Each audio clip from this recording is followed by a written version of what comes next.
Bonjour, je vais faire une vidéo sur Jérémie. C'est un prophète très important et en tout cas pour les chrétiens devraient connaître ce prophète presque plus que les autres parce que c'est lui qui annonce le plus clairement la nouvelle alliance. Alors il y en a d'autres qui l'annoncent assez bien et assez fort. Je pense à Isaïe où il prophétisait justement le sacrifice de Jésus. Mais là, Jérémie prophétise la nouvelle alliance, mais très clairement. Il dit, il y aura une alliance nouvelle. Je veux dire, c'est juste pas caché. C'est juste, c'est lui qui annonce la nouvelle alliance. Voilà. Mais très clairement, et on va le voir. Faut le dire, quoi. C'est clair. En plus, j'aime beaucoup le prophète Jérémie, dans le sens où sa vie reflète un peu le Messie. Ça reflète un peu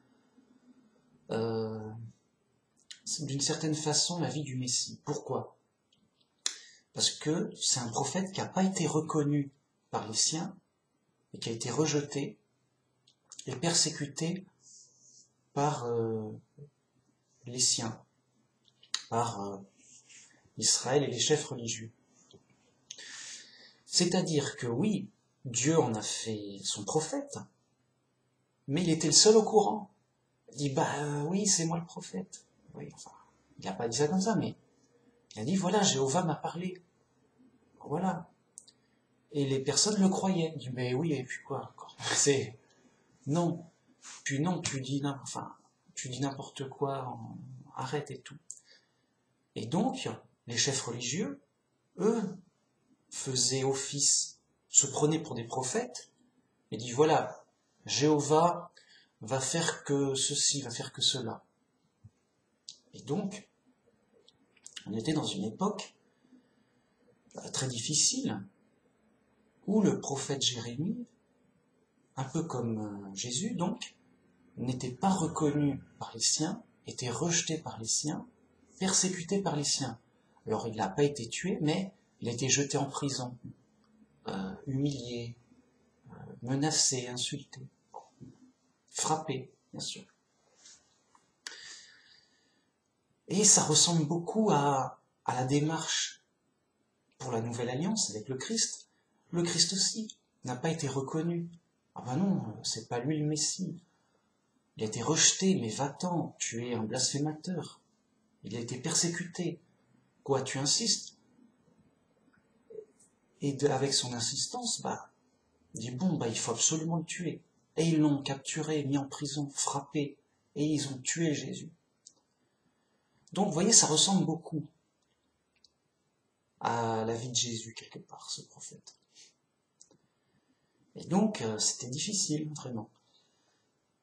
Et en plus, alors, on pourrait se dire, d'accord, c'est le prophète qui annonce la nouvelle alliance. Seulement, ce prophète est désigné comme le prophète des nations. Des nations, de tout le monde. C'est quoi?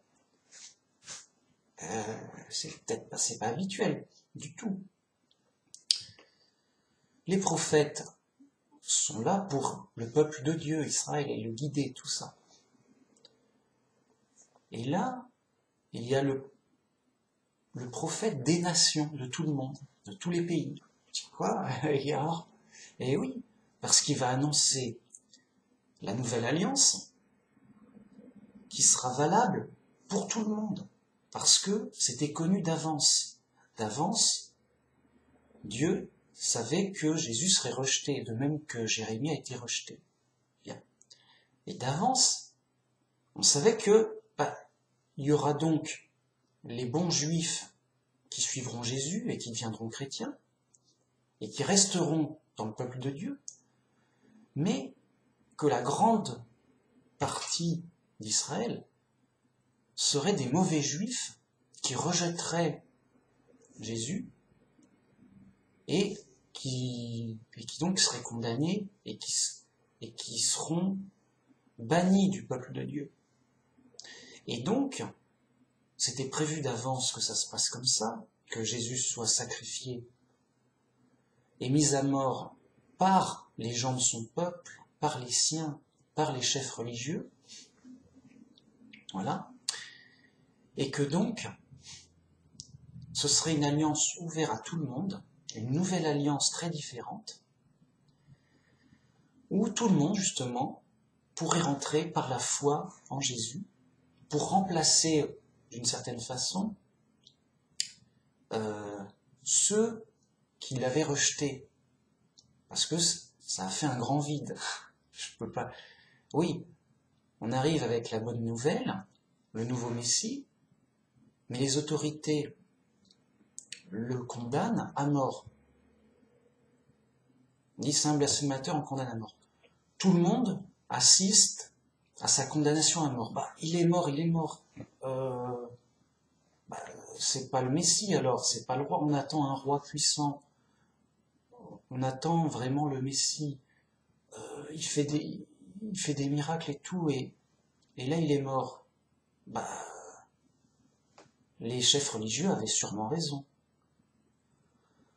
Dans le sens où, bah non, c'est pas possible que ce soit le roi et le Messie, le sauveur, qui se fasse tuer, voilà, et puis circuler, il n'y a rien à voir. Dieu n'aurait pas laissé tuer son serviteur comme ça. Donc, toutes les apparences montraient que bah, ça mène à rien, c'est faux, que tout ça, pourquoi faire, quoi. Et donc, la majorité des gens d'Israël se disent, bah, c'est des bruits, c'est des rumeurs, c'est des bruits. Il n'y a pas de raison, oui, il paraît, mais bon, apparemment c'est faux. 3 jours après, Jésus ressuscite et apparaît à ses disciples et ses proches, qui sont témoins. Et ils disent, mais voilà, tout est accompli, c'était prévu qu'il devait mourir en sacrifice, et qu'après il devait ressusciter, c'était dit d'avance. Et oui, et donc c'est la bonne nouvelle. Et il faut la répandre.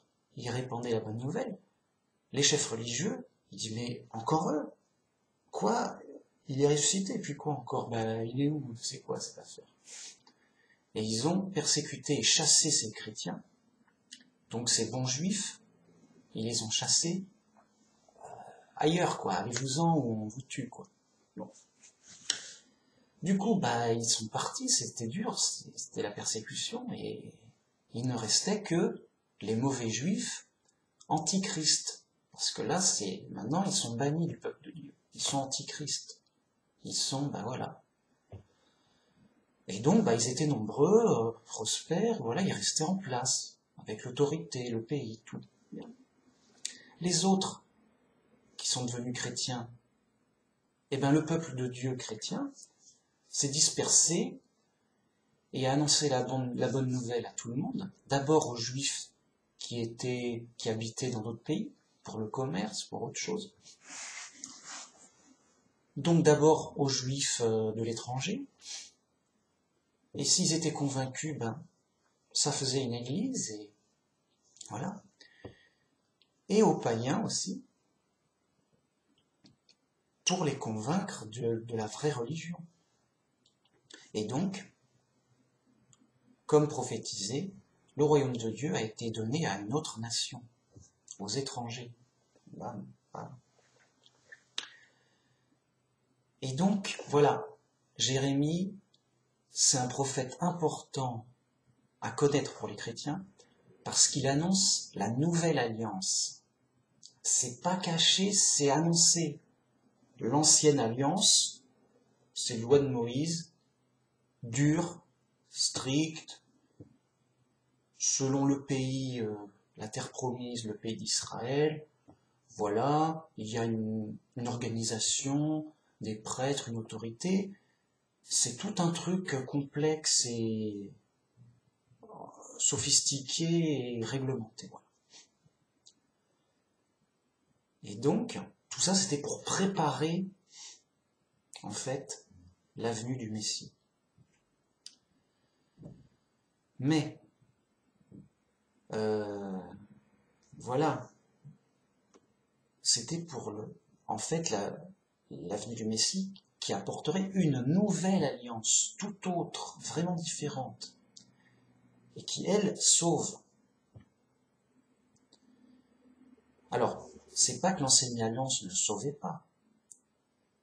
Elle sauvait, mais que le peuple de Dieu présent, pourvu qu'ils suivent bien toute la loi correctement. C'était très dur. Mais après, il y a eu des rébellions, des problèmes. C'était parce que la difficulté était grande et il y avait des rébellions en tout genre. Voilà. Donc, c'était nécessaire une nouvelle alliance où Dieu paye le prix du péché lui-même pour réparer la faute d'origine, le péché originel. Et donc, l'ancienne alliance était une alliance préparatoire, mais pas inutile du tout, déjà pour préparer le terrain, mais ça sauvait les gens qui travaillaient là-dedans, quoi. C'était le peuple élu, le peuple de Dieu, ils sont sauvés, ok, mais eux seuls, quoi, mais dur. Or, c'est pas le but du jeu. Le but du jeu, c'est de sauver tout le monde. Et donc, tout le monde pourra être sauvé avec une nouvelle alliance très facile, gratuite, universelle. Tout le monde peut la pratiquer partout. Alors que l'autre, c'était vraiment une liste de complications et de lois dures et de contraintes énormes que, à un moment, c'est pas sérieux. On peut pas convertir tout le monde au judaïsme. Il faut être sérieux. Ça n'a pas de sens. Tout judaïste vous dira ça n'a pas de sens de convertir tout le monde dans le judaïsme. C'est un non-sens. C'est n'importe quoi. Et pour cause. Et donc cette ancienne alliance est devenue une malédiction. Pourquoi? Parce qu'ils sont restés sur quelque chose de trop dur et d'ingérable, d'impossible à faire. Et ils se sont entêtés là-dedans, malgré les prophéties du Messie et de la nouvelle alliance qui va venir. Alors on va voir ça. Très important, je veux dire, c'est un point important à connaître, quoi. On n'a pas inventé la nouvelle alliance et le Messie, quoi. Et justement, c'est important à comprendre. Ça explique beaucoup de choses. Alors, premièrement, commençons par le départ. Jérémie, c'est le prophète des nations. Alors, comment je le sais? Tout de suite, verset. Jérémie 1.4, c'est le tout début. Alors, la parole de Jéhovah me fut adressée en ces mots. Avant que je t'eusse formé dans le ventre de ta mère, je te connaissais, et avant que tu fusses sorti de son sein, je t'avais consacré, je t'avais établi prophète des nations. Donc, là, on a un garçon, un jeune homme, on ne sait pas trop l'âge, un ado peut-être un enfant, on ne sait pas. En tout cas très jeune. Ouais. Qu'est-ce qui lui arrive? Un jour, on ne sait pas, qu'est-ce qui se passe? La voix de Dieu lui arrive. Il entend la voix de Dieu. Alors est-ce qu'il l'entend de vive voix autour de lui, d'en haut, il entend quelqu'un parler, mais de nulle part, non? Ou il entend directement une voix dans sa tête, on ne sait pas. En tout cas, il l'entend. Bon. Et il sait que c'est Jéhovah, son Dieu, le Dieu d'Israël. C'est pas... bon, alors, comment il le sait? Une intuition, ou il le sent, ou... Voilà. Pour lui, c'est surnaturel, c'est évident, il y a quelque chose. Bon. Et puis par la suite, apparemment, ça semble évident. Parce qu'il n'y a pas eu forcément de démonstration surnaturelle, si ce n'est que, apparemment, la voix même est surnaturelle. Ça n'arrive pas, on entend une voix qui nous dit précisément un message précis. Bon, c'est... Donc, il établit prophète, le gars. Il va dire, mais je suis qu'un enfant. Ne t'inquiète pas, tu n'auras qu'à dire ce que je te dirai. C'est bon, c'est réglé, quoi. D'accord. Donc, en effet, c'est le prophète, contacté par Dieu et tout, mais personne ne le reconnaît. Dans le sens, oui, quoi, Dieu t'a parlé, et puis quoi encore? On ne le croit pas. Alors pourquoi on le croirait? Pourquoi on ne le croirait pas? Alors, l'époque était difficile, il y avait l'idolâtrie, il y avait des péchés, donc plein de mauvaises influences, qui fait que les gens étaient dans des rituels bizarres, divers et variés, il y avait plein de corruption, de dérives, tout ça, et d'idolâtrie, de dieux étrangers, c'était dur, quoi, n'importe quoi. Ce qui fait qu'il y avait quand même la vraie religion du vrai Dieu officiel, mais elle servait de décor, quoi, elle n'était pas respectée vraiment. Donc, mauvaise influence, c'est sûr. Ah, ça c'est sûr. À fond. J'ai envie de dire à fond. Donc, il arrive et il n'est pas reconnu, il est rejeté, il est frappé, il est tais-toi, t'as pas le droit de dire ça, tu blasphèmes, t'as pas le droit de parler au nom de Dieu. Il y a des grands prêtres, c'est leur boulot, c'est eux. Voilà. Alors, bon. Donc, c'était très dur et très triste. C'était... Bon. Ok. D'ailleurs, je conseille de regarder le film sur YouTube. Il y a un film sur Jérémie, il est génial. Donc, cherchez film Jérémie sur YouTube. Vous le trouverez peut-être. C'est super. Ça donnera une vue d'ensemble. Hein. Bon. Mais moi, je veux m'attarder sur cette première phrase. C'est pas pour faire joli, genre un peu de poésie, ça la met bien. Non, il y a beaucoup d'informations importantes et instructives juste dans ces deux premières phrases. Donc là, il ne fait que répéter. Souvent, Jérémie, si vous remarquez, il répète les paroles de Dieu. Genre, strictement. Il veut pas prendre de risques, il sait qu'il est rejeté, il sait qu'il est moqué. Vraiment. Le gars, il s'en tient à la sécurité maximum, quoi. Il est en danger, le mec. Donc, à chaque fois que Jérémie parle, il dit « Voici ce que Jéhovah m'a dit.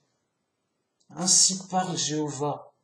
Jéhovah m'a adressé la parole et a dit ceci. » Et donc, ouvrez les guillemets, et il fait parler, il répète le message que lui a dit Jéhovah. Donc là, pareil, dès le début, il dit « La parole de Jéhovah me fut adressée en ces mots. Point. M'embêtez pas. Je veux dire, voilà, débrouillez-vous avec lui. Moi, je répète le message. Je suis qu'un messager, j'ai rien fait, quoi. Donc Jéhovah m'a dit ce message en ces mots. Bam, et ouvrez les guillemets. Avant que je t'eusse formé dans le ventre de ta mère, je te connaissais. Donc là, c'est Jéhovah qui parle, puisqu'il deux points, ouvrez les guillemets, il m'a dit ça. Moi, j'y peux rien. C'est pas de ma faute. Hein. Débrouillez-vous. Parce que c'est super grave. Je veux dire, le gars, il aurait pu être tué tout de suite ou n'importe quand. On n'a pas le droit de parler au nom de Dieu. Enfin, à sa place. Je veux dire, bien sûr que, je sais pas, quelqu'un va pas dire, bon, Jéhovah a dit, faites ceci, faites cela, mais de sa propre initiative. C'est un faux prophète. Les faux prophètes, ils doivent être tués, c'est dans la loi. Si quelqu'un s'amuse à parler de lui-même à la place de Dieu, Mais tuez-le, c'est un faux prophète. Voilà. C'est Dieu qui dit ça. Hein. Ah non, ah c'est super grave.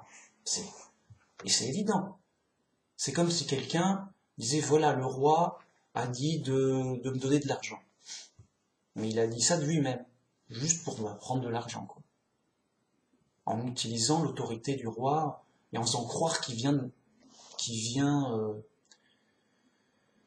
au nom du roi et qu'il a eu une mission au nom du roi. Voilà, c'est une sorte de faux fonctionnaire, de faux ministre ou de faux policier. Je veux dire, si lui on l'attrape, il a le maximum tout de suite. Hein. C'est super grave. Donc, les faux prophètes, on les tue. Ah, il n'y a pas de discussion, il n'y a pas, oui, mais il est sympa, non. Oui, mais il savait pas ce qu'il disait, non, non. C'est la loi, tout le monde le sait. Donc Jérémie, déjà dur, et voilà. On se demande même pourquoi il n'a pas été tué. Alors, l'époque était entre guillemets, était un peu distordue. Il y avait un peu de tout. Bon, il a eu des avertissements sévères. Si tu recommences, on te frappe. On te chasse de la ville. Qu'est-ce que tu fais là? C'est interdit de parler au nom de Dieu comme ça. Puis quoi encore? Non. C'est comment dire, pour eux, dans la tête des gens, c'est les grands prêtres qui doivent le faire ou qui doivent dire, voilà, un tel est le prophète, voilà, qui ont l'autorité religieuse, qui dit, voilà, ça c'est autorisé, ça c'est pas autorisé. Donc, si vraiment il continuait, on l'aurait pris, on l'aurait amené devant les grands prêtres pour juger son cas. Un peu comme Jésus en fait. Ils l'ont pris, ils l'ont amené devant les prêtres, les grands prêtres. Ils ont dit alors, mais dis-nous si tu es le Messie et fils de Dieu. Oui. Ah, il avoue, tu blasphèmes, tuez-le. Voilà. Zut, c'est nous qui avons l'autorité, c'est nous qui décidons. Tuez ce blasphémateur, cet imposteur. Et ils ont tué Jésus. Ah, mais voilà, c'est réglé. C'est nous les patrons, quoi. Et c'était, voilà. C'était réglo. C'était sévère. C'est eux qui décident, c'est eux les chefs religieux, quoi. Bien.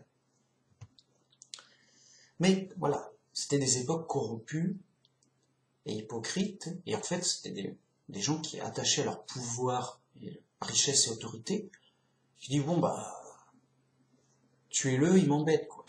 C'est tout.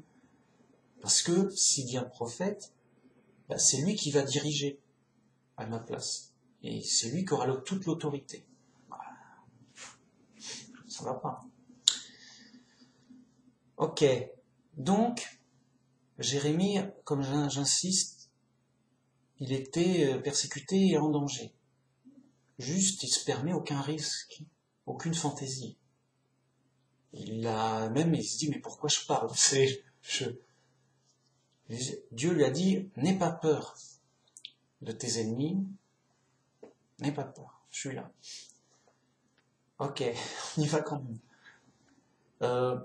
Donc il répète, Jéhovah a dit ça. Voilà. Moi je suis obligé de le dire. Il fait son boulot, mais sérieux, il est en mission, il est en guerre, quoi. Qu'est-ce que Jéhovah dit? Avant que je t'eusse formé dans le ventre de ta mère. Donc, avant qu'il soit formé dans le ventre de sa mère. Avant qu'il existe dans le ventre de sa mère. Vraiment. Donc, avant son existence terrestre. Je te connaissais. Donc, Jéhovah dit, je te connaissais avant que tu apparaisses sur terre. Alors, c'est une info qui échappe à tout le monde, évidemment. En fait, c'est le mystère d'avant la naissance. On ne sait pas ce qu'il y avait avant la naissance. Tu sais, moi je sais pas. On ne sait pas. Mais là, Dieu dit, lui il sait. Lui c'est Dieu, lui il sait ce qu'il y a eu avant la naissance pour toi. qu'est-ce que t'étais, où, quand, qu'est-ce quoi avant la naissance. Ok. Beaucoup vont dire, oh là là, ça nous plaît pas. Ça nous plaît pas du tout. Nous, on veut qu'on soit tout neuf, tout créé, tout neuf à la naissance. Donc, on est tout beau, tout neuf, tout innocent. Alors, qu'est-ce qu'on fout là? Qu'est-ce qu'on fout en prison, dans le malheur? Si on est vraiment tout neuf, tout beau, tout innocent, on doit naître comme Adam dans un paradis, ou comme un ange dans un paradis. Pas du tout. Donc, qu'est-ce qui se passe? Bon, c'est une parenthèse. Ils vont dire, si, c'est quand même comme ça. Et, en fait, quand ils disaient, ils connaissaient avant qu'il soit et qu'il existait dans le ventre de sa mère, ça veut dire qu'il existait en termes de plan. J'avais déjà le plan. Et en effet, je dis, voilà, j'ai besoin d'un prophète. Là, il y a besoin, quoi. J'arrive pas à en trouver un, dur, l'époque est dure. J'ai besoin d'un prophète. C'est pas grave, je vais m'en fabriquer. Et puis voilà. Lui, ce sera un prophète, il sera sauvé, il va faire ceci, cela, c'est réglé. Pas du tout. Comment? Mais vous êtes fous. Les humains ont le libre arbitre. On va pas décider, tiens, je vais faire un mec tout bon, tout gentil, qui va gagner, qui va sauver, etc. Non. Pourquoi? Pas parce qu'il a le libre arbitre, justement. Et donc, si le gars, il veut être un voleur, il veut pas être un prophète, il dit, non, moi, non, ça, j'ai pas envie d'être, voilà. C'est mon choix. Je dis, non, mais tu fous tout en l'air. Tu devais faire ce que je te dis, tu devais pas avoir de libre arbitre. Bah si, il a le libre arbitre. Bon. Donc, c'est super important en fait. Dieu n'est pas un marionnettiste qui dit, bon alors lui, je vais le créer prophète. Lui, je vais le créer juste. Lui, je vais le créer voleur, j'ai besoin d'un voleur. Je sais pas pourquoi. Bon. Lui, j'ai besoin d'un criminel, lui. Hop, là j'ai besoin d'un faux prophète. Là j'ai besoin d'un méchant, d'un païen, d'accord. Pom, pom, pom, pom, pom. Et je fais mon petit jeu de marionnette. Et c'est décidé d'avance, et voilà, c'est tout, c'est réglé, quoi. Et c'est Dieu qui décide qui est gentil, qui est méchant, qui est sauvé, qui n'est pas sauvé. À l'origine, parce que c'est lui-même qui fait la chose. C'est lui le responsable. Vous voyez, c'est juste blasphématoire et complètement faux. Voilà. Sinon, on dit, c'est Dieu le responsable. C'est Dieu qui a fait que je pense comme ceci, que je fais cela, qu'il a tout. Voilà. C'est Dieu le responsable de tout. Moi, j'ai pas de libre arbitre, je suis qu'une machine, je suis un robot, le constructeur de robot m'a dit vole un machin, bon, moi je suis programmé pour voler, je vole le machin, j'ai juste pas le choix, j'ai juste oh non, je vais pas, non. Parce que le constructeur m'a mis sans libre arbitre. Et il m'a, dès l'origine, programmé pour faire ce que je fais, tout. Et il y a des chrétiens qui sont proches de penser comme ça, ou qui pensent comme ça sans en être pleinement conscients peut-être. C'est pas, il y a les fous. Il y a les fous, c'est bon. Les fous, ok. Vraiment. Tu me dis, ils sont fous. En tout cas, je dis. Mais vous êtes fous. Ou alors, vous êtes sataniste. Vous accusez Dieu de tout ce qui a été mal fait. Voilà. Eh bien non. Dieu, il va pas dire, bon, lui, je vais le consacrer voleur. Lui, je vais le consacrer une vie de criminel. Tiens, ça va être bien. Point barre. Non. Bien sûr que non. Donc, je te connaissais déjà, pas en tant que plan, en tant que personne qui avait les qualités requises. Hop, tu nais humain et avec ton libre arbitre, mais dans des circonstances dirigées par Dieu pour t'aider dans ta mission. Mais il y a toujours son libre arbitre. À un moment, Jérémie le dit. J'avais décidé de ne plus parler de Dieu, ça m'apporte que des problèmes. Donc j'avais décidé en moi-même, je ne parlerai plus de Jéhovah. Je ne dirai plus un mot, c'est fini, ça suffit, je vais me faire tuer, ça m'apporte que des problèmes et du malheur, et grave, quoi. Gars, c'était ok, il avait pris sa décision, je ne parlerai plus de ça, je veux plus être prophète, voilà. Je parle plus de ça, plus un mot. C'est réglé, c'est décidé, je l'ai décidé. Non mais, voilà. Mais, la parole de Dieu était en moi comme un feu brûlant, et je ne pouvais pas la contenir. Et finalement, je me suis laissé vaincre et convaincre par Dieu. Bon, allez, ok, c'est dur, mais ok. Oh, parce que les circonstances, tout, bon. Ok, je vais encore parler. Jéhovah voici ce qu'a dit Jéhovah. Il sait que ça va être dur, qu'il y a des problèmes, mais c'est plus dur encore pour lui de garder le silence, alors que tout est révoltant autour de lui, et que la destruction est proche, la colère de Dieu est proche. Donc, voilà, vraiment, il y a un libre arbitre. Et donc, dès qu'il fut sorti, dès qu'il est né, voilà, Jérémie vient de naître, je t'avais consacré. C'est-à-dire, ce sera lui, mon prophète. Bam.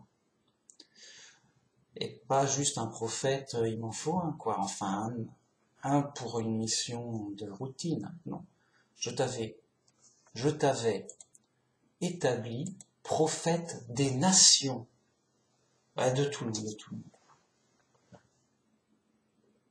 Ah ok, c'est nouveau. Ah c'est nouveau. Enfin, sauf si je me trompe. Mais mais apparemment c'est pas un titre qu'avaient les autres prophètes. Hein. Donc c'est nouveau. Sauf erreur de ma part.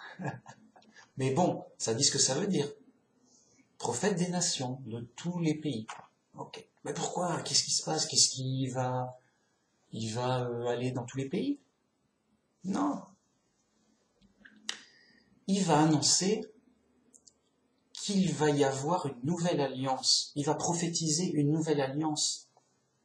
Et donc, cette nouvelle alliance très spéciale, on comprendra par la suite, puisque c'est une alliance ouverte à tout le monde, à tous les pays, mais pas uniquement à Israël, aux Juifs, que ça concerne tout le monde, justement.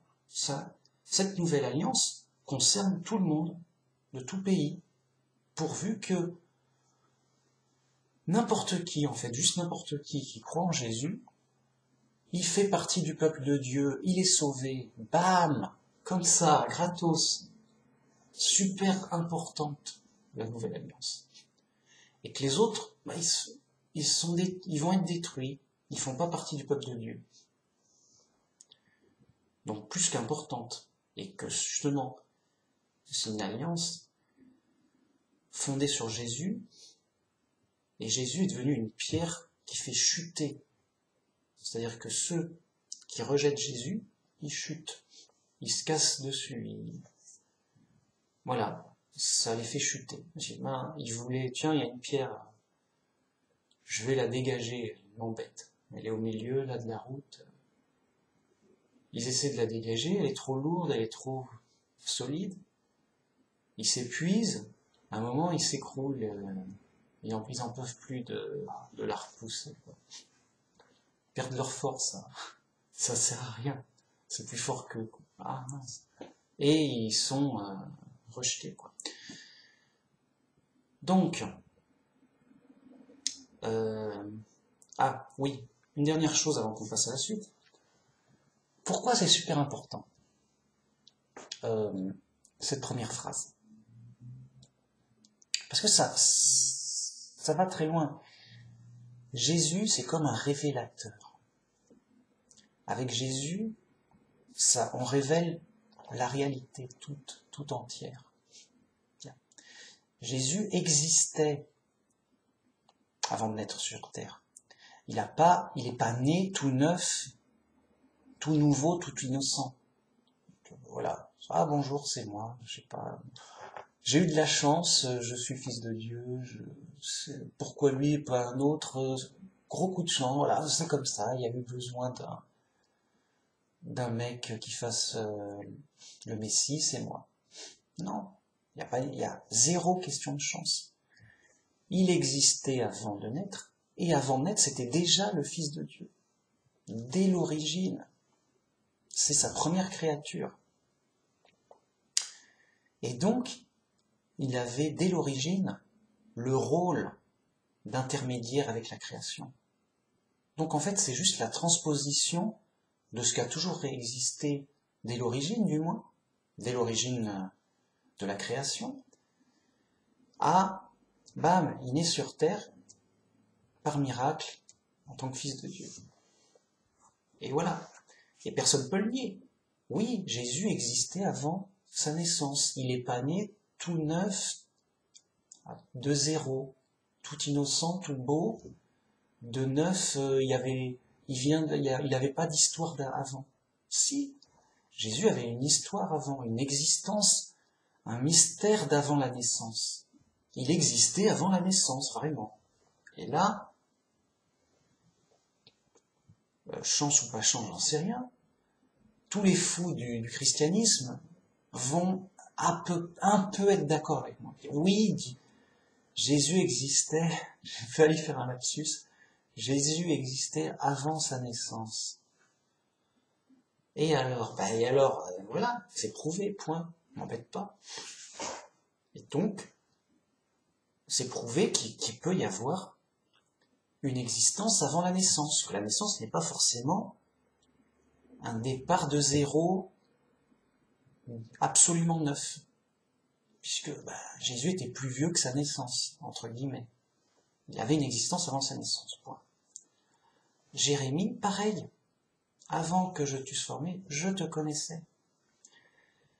Et pas en tant que plan, en tant que personne.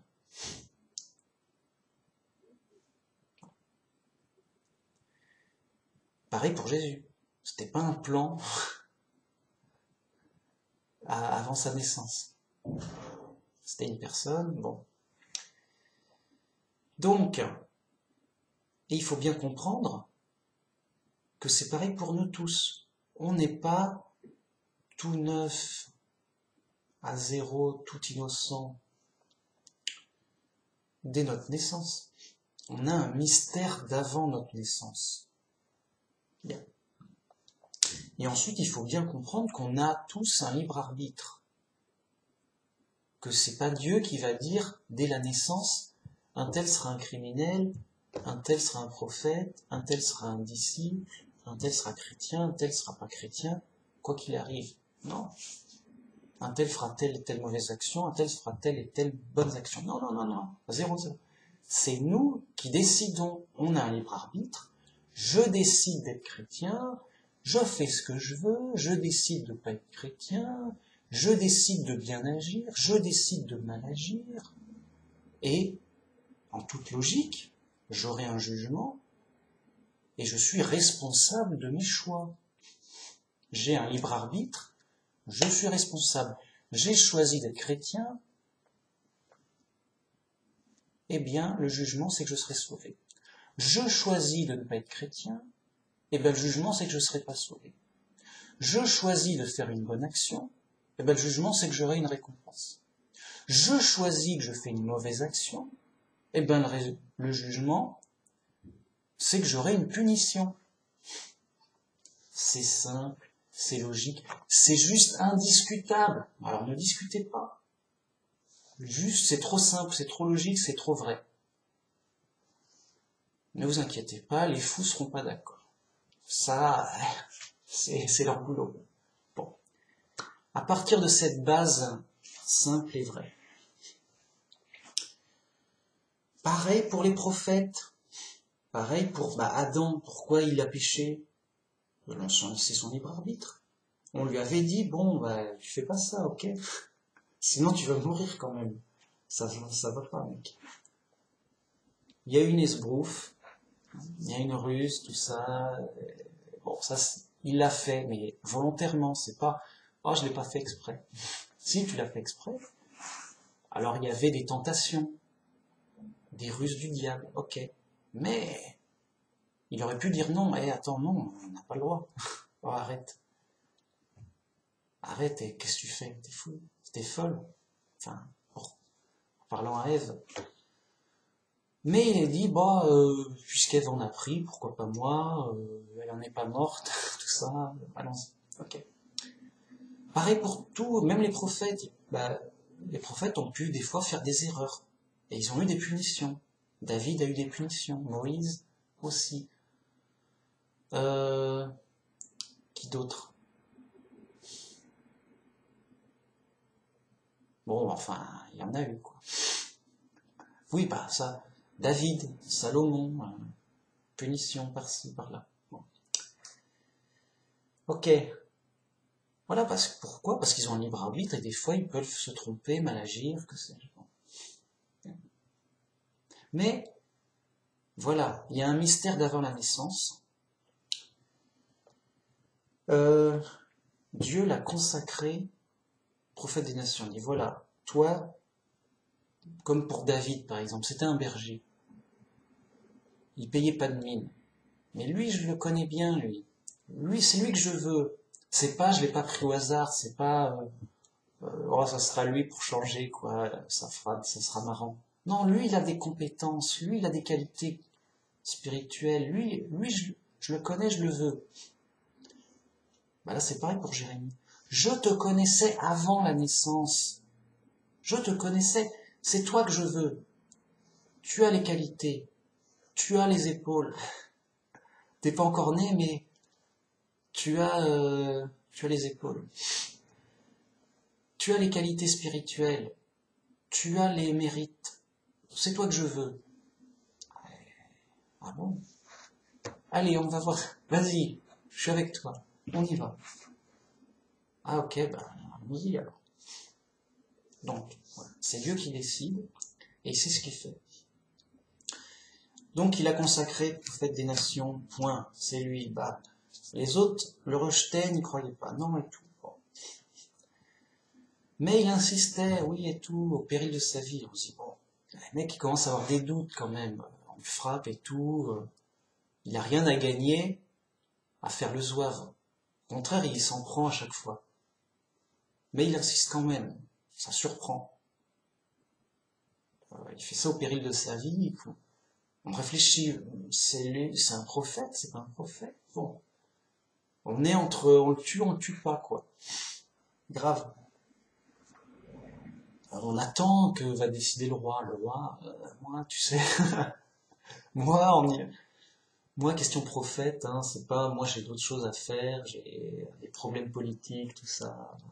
Vous m'embêtez avec vos histoires de prophètes, tout ça. Mais bon, il y a des doutes, ça se joue serré, tout. Du coup, Jérémie donne quand même son message. Tout. On le tue pas tout de suite. Enfin, on le tue pas du tout. C'est juste que les circonstances sont très dures. Et il est malmené, quoi. Du coup, ben, en apparence, oui, ben, je sais pas, si c'est un prophète, il va faire des miracles pour imposer sa parole par la force, je sais pas comment ça fonctionne, un prophète, tout ça. Bon. Et on voit que justement, Dieu, il veut pas imposer sa parole par la force. Il veut qu'on reconnaisse le prophète par la foi. Il dit, oui, bah oui, c'est le prophète. Ah, t'es sûr? Quoi? Pourquoi? Qu'est-ce qui se passe? Pourquoi lui? Qu'est-ce qu'il y a? Voilà. Et ça préfigure Jésus, où justement Jésus, même s'il faisait des miracles vers les pauvres et les petits, il n'en faisait pas pour les puissants. Du coup, on était toujours en doute, c'est lui, c'est pas lui, qu'est-ce que tu crois, qu'est-ce que tu crois pas, voilà. Et chacun était amené à décider selon sa foi, sans être forcé. Voilà. Et c'est ce que veut Dieu. Surtout pour la nouvelle alliance, justement. Pour la nouvelle alliance, on n'est pas sous la loi, on est sous la foi. Et là, Dieu nous dirige complètement sous la foi. Alors qu'avant, ils étaient complètement dirigés sous la loi. Ils ont été enlevés de l'esclavage en Égypte. Ils avaient vu des miracles étonnants de leur libération. Ils ont reçu des lois strictes et dures. Si quelqu'un obéissait pas, il était tué. C'était on y va ou tu meurs. Enfin, c'était pas, il y avait pas trop de choix en fait. Ou alors c'est un peu voilà, c'est réglé. Tu bosses et on y va quoi. Sinon voilà, c'est pas. Bon. Et donc, avec cette nouvelle alliance, eh ben on marche par la foi. Et pas par les yeux. On ne voit pas, bah oui, bah quoi, c'est lui le Christ, c'est lui le prophète, c'est pourquoi, t'es sûr on est obligé de dire, bon, bah, qu'est-ce qu'il a dit? Qu'est-ce qu'il a dit? Il a dit ça et ça. Ouais, peut-être, on réfléchit, il faut examiner, voilà. Et puis après, il faut se faire une conviction propre. Parce que si on le suit, ben on suit le prophète et on est sauvé, c'est important. Par contre, si c'est un faux prophète et on le suit, ben c'est forcément une dérive. C'est horrible. Donc, c'est une décision importante. Et si on ne suit pas, alors que c'est le prophète, forcément, ben on dérive. C'est aussi une dérive grave. Et on ne suit pas le prophète, et donc on ne va pas dans la direction où Dieu veut nous amener pour notre bien. C'est super grave. En fait, c'est les grosses décisions cruciaux, vitales. C'est le choix vital. C'est la décision cruciale. Et on est sauvé par notre foi, car si on croit en Jésus, eh ben, ce choix de foi nous sauve vraiment. Oui, on suit Jésus, oui, on est sauvé. Par contre, face à ce choix, si on choisit non, bah c'est un faux, il a tort, c'est faux, c'est pas le Messie, c'est pas le Fils de Dieu, non c'est faux, je le suis pas, je vais ailleurs. Eh ben, on n'est pas sauvé, on est détruit. C'est vraiment un choix fatal, dramatique. Vraiment, donc on est dans une décision où on doit choisir entre la vie et la mort. Et Dieu a dit, je mettrai devant toi la vie et la mort. Et tu devras choisir la vie. Sinon, bah, tu meurs, quoi. Alors, voilà, Dieu, il nous amène à des choix importants, vitaux, majeurs, essentiels. Bam. Et il faut choisir correctement selon sa foi. Et la foi nous sauve, parce qu'elle nous amène vers le bon choix, et ensuite, on comprend de mieux en mieux notre position, le pourquoi, et on travaille sa foi, on a de plus en plus de foi, et c'est de plus en plus solide. Oui, Jésus est bien le Christ, oui, c'est sûr, oui, j'en suis pleinement convaincu. C'est pas un choix au hasard, quoi. Surtout quand ça va à l'encontre du sens du monde.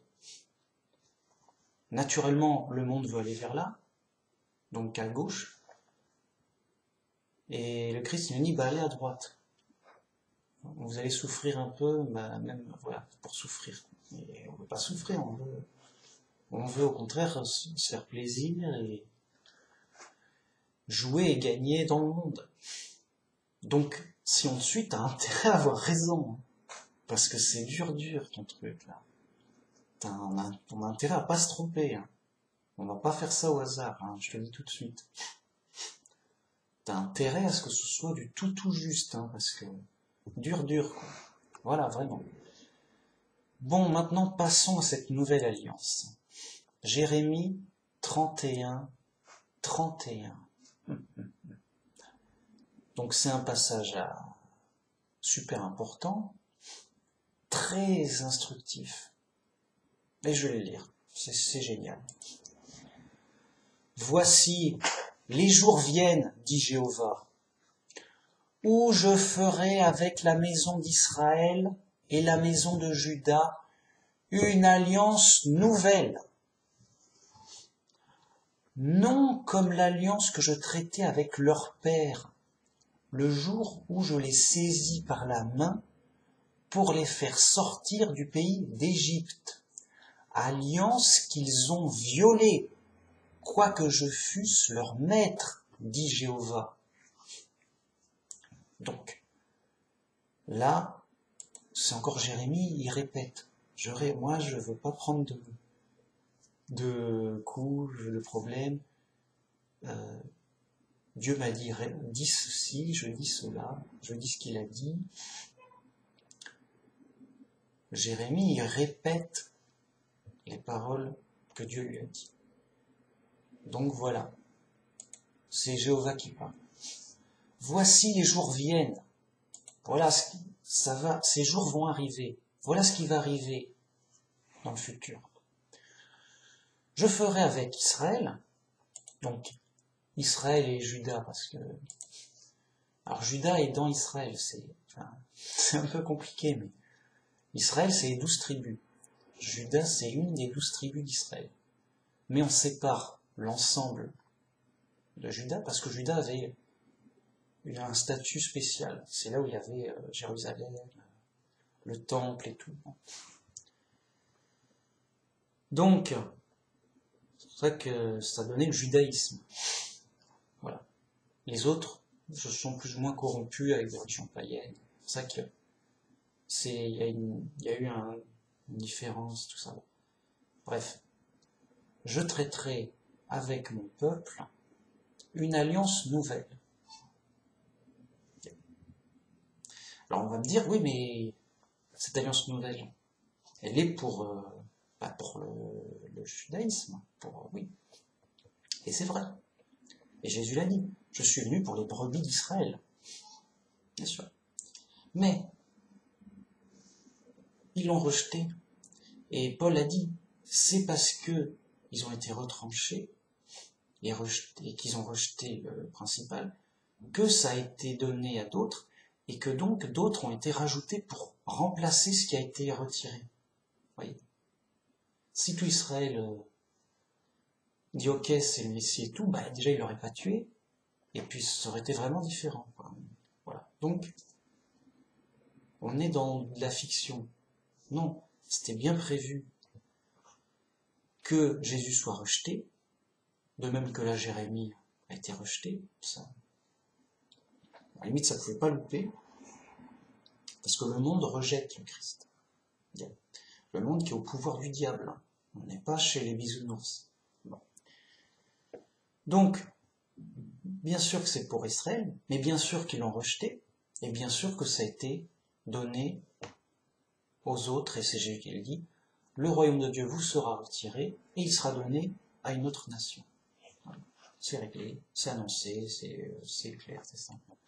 Là, on est, il y a très longtemps, pour annoncer la prophétie. Donc, je vous donnerai une nouvelle alliance, non pas comme l'alliance que j'ai donnée à vos pères. Donc elle sera très différente, et très différente de celle que j'ai donnée à Moïse et voilà, vos ancêtres, Moïse et tout. Quand je les ai fait sortir d'Égypte, il y a une alliance qu'ils ont bafouée. Il y a eu plein de corruption, de changements, de broutilles, de problèmes qui fait que c'était bafoué, quoi. Ça marchait pas. C'est Dieu qui le dit. Je veux dire, c'est pas moi qui le dis. C'est Dieu qui dit, mon ancienne alliance, ils l'ont bafouée. Je vais vous donner une nouvelle alliance très différente. Alors, on va poursuivre et on va voir en quoi elle sera très différente. Je veux dire, c'est trop simple, rien n'est caché, j'ai juste qu'à lire et à commenter ce que je lis. Je dis, mais vous embêtez, Mamie Max, c'est trop simple. Ouais, je sais. Je suis là pour vous embêter avec du simple. Et ça va être du gros répétage de Bible et la grosse simplicité dégueulasse. En fait. C'est insupportable. Mes vidéos sont insupportables. De vérité, de simplicité. Limite, on sait déjà la vidéo avant de la... Juste au titre. Bon. Je vais poursuivre, c'est super intéressant. Donc il va dire, c'est Jéhovah qui parle. Mais voici l'alliance que je ferai avec la maison d'Israël. Après ces jours-là, dit Jéhovah, je mettrai ma loi en dedans d'eux. Je l'écrirai dans leur cœur, et je serai leur Dieu, et ils seront mon peuple. Ah, donc avant on avait la loi sur les tables, écrit, tout ça, tout un règlement compliqué, tout. Et là, qu'est-ce qu'il nous dit? Bon, bah, en ces jours-là, je donnerai mon alliance. Donc voici l'alliance que je vais donner. Je mettrai ma loi dedans eux. Du quoi? Je l'écrirai dans leur cœur. Hein? Quoi? C'est quoi? Et je serai leur Dieu, ils seront mon peuple. Donc là, on nous dit qu'on aura une loi qu'on aura dans le cœur. D'habitude, la loi, on l'a en tête. Oui, le règlement, ceci, cela, machin, truc, tu feras ceci, tu feras pas cela. Toute une liste, bien dure et tout. Dur, la loi c'est la loi. Et il faut bien la connaître, faut pas se tromper, bon, ok. Et là, Dieu, il nous dit, on va faire autre chose, ça va être tout différent. Je vais mettre la loi vraiment au fond de vous-même, dans votre cœur, je l'écrirai dans votre cœur, cette loi. Donc, une loi qui touche au cœur, qui va au cœur, qui parle au cœur, quoi. Juste, tu peux te reposer la tête, ça va être simple, on va parler au cœur. Donc déjà, une idée de simplicité, une idée d'amour, une idée d'essentiel, une idée de cœur à cœur, quoi. Ah mince, ça ressemble beaucoup au christianisme. Oui, christianisme, tu peux résumer le christianisme à aimer Dieu et aimer son prochain. Tu peux résumer le christianisme à Dieu a tant aimé le monde qu'il a donné son Fils unique en sacrifice pour nous sauver. C'est une loi d'amour, justement. Une loi d'amour qui prouve l'amour de Dieu et qui nous demande d'aimer autant que Dieu, d'être comme Dieu, d'être parfait comme Dieu, et d'aimer notre prochain, d'aimer nos ennemis. Voilà, vraiment. Centré sur l'amour. Mince. Ah, c'est ça, c'est pas une coïncidence. Une nouvelle alliance centrée sur l'amour. Il n'y en a pas 36 000. Aïe, aïe, aïe. Je poursuis. C'est le dernier verset. Tout va bien. Celui-ci n'enseignera plus son prochain, ni celui-là son frère en disant « Connaissez Jéhovah ». Car tous me connaîtront depuis le plus petit jusqu'au plus grand, dit Jéhovah. Car je pardonnerai leur iniquité et je ne me souviendrai plus de leurs péchés. Ah, alors attends. D'habitude, avec l'ancienne loi, on a des professeurs pour bien étudier la loi. Tous les dimanches, tous les samedis au sabbat, on lit la loi, des parties de la loi, pas toutes. On lit un peu de la loi, on explique un peu, on apprend. Et là, avec cette nouvelle alliance, vous n'enseignerez plus les gens. On n'aura pas à enseigner les gens, ni son frère, en disant « connaissez Jéhovah » pour faire connaître Dieu dans le détail. Juste, pas la peine. Pourquoi? Et parce que tous me connaîtront du plus petit au plus grand. Tous me connaîtront. Quoi, déjà? Comment? Sans qu'on ait besoin de parler de Jéhovah, tout le monde te connaîtra. Ah, c'est tous, du petit au plus grand. Sans enseigner. Mince. Et on est où, là? On est où? Et tous nos professeurs et tout, à quoi ils vont servir? Eh oui, ça ressemble déjà beaucoup au christianisme, la simplicité du christianisme. Comment on connaît Dieu grâce au christianisme?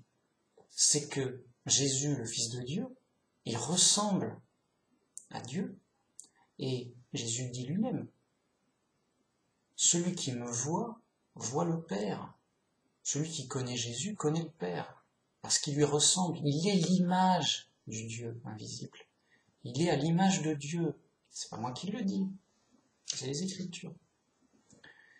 Et donc, tout un chacun, en connaissant l'Évangile, c'est tout simple, c'est vraiment simple, on voit le film, on en entend parler, on lit l'Évangile.